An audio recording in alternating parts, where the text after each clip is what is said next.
অতীতে যারা নিষিদ্ধ ছাত্রলীগ করতো তারা বৈষম্য বিরোধী হয়ে এই মেশিন দিয়ে তারা শিবির হয়ে বের হয়। এটা ভারপ্রাপ্ত চেয়ারম্যান জনাব তারেক রহমানের মাধ্যমে, এবং এর প্রস্তাবক ছিলেন হচ্ছে আমাদের ছাত্রদলের সেক্রেটারি নাসিরউদ্দিন নাসির। ধন্যবাদ আপনাকে।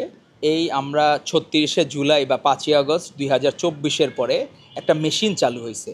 সেই মেশিনে কি হয় যে অতীতে যারা নিষিদ্ধ ছাত্রলীগ করতো তারা বৈষম্য বিরোধী হয়ে এই মেশিন দিয়ে তারা শিবির হয়ে বের হয়। এরকম একটা অদ্ভুত মেশিন আবিষ্কার হয়েছে যে তারা একসময় নিষিদ্ধ ছাত্রলীগ করতো, হাসিনার বন্দনা করতো, ফ্যাসিস্ট হাসিনার, সেই জায়গা থেকে তারা এখন হয়ে গেছে শিবির।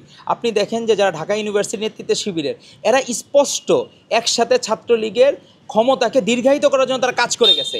তারা শেখ হাসিনাকে ক্ষমতায় রাখার জন্য এই শিবিরের যারা সাবেক নেতৃবৃন্দ এরা কাজ করে গেছে। তো এরা কিভাবে কাজ করলো?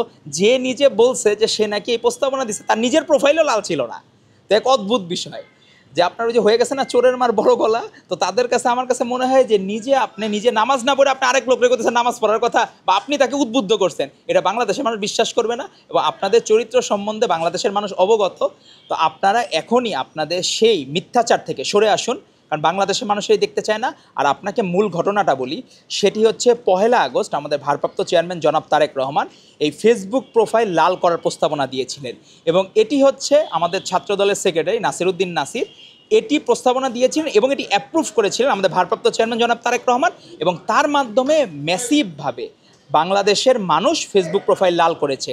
আমার কাছে মনে হয় যে আগস্ট মাস ছিল কিন্তু শোক বলতো হাসিনা, কিন্তু সেখানে বাংলাদেশের মানুষের মুক্তি মিলেছিল সেই জায়গায়। তো তারা কালো ছিল, আর কালো হচ্ছে তার অন্তর কালো, এজন্য সে কালো প্রোফাইল করতে বলতো। কিন্তু বাংলাদেশের মানুষ যে লাল বিপ্লব পেয়েছে, এই লাল ছিল বিপ্লবের কালার, স্বাধীনতার কালার।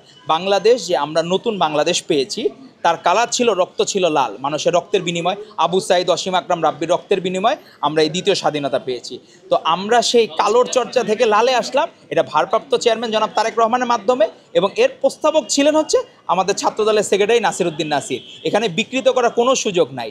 আপনার যদি ন্যূনতম ইথিক্স থাকে, আপনি সত্যকে সত্য বলবেন। আর হাসিনার আমলের যদি আপনি ওরকম বলেন, তাহলে বাংলাদেশের মানুষ যেমন শেখ মুজিব বন্দনার, হাসিনা বন্দনার সকল বই পোড়ায় ফেলছে, আপনাদের বইগুলোও পরবর্তীতে ভাগাড়ে পাওয়া যাবে। আপনাদেরকে ধন্যবাদ।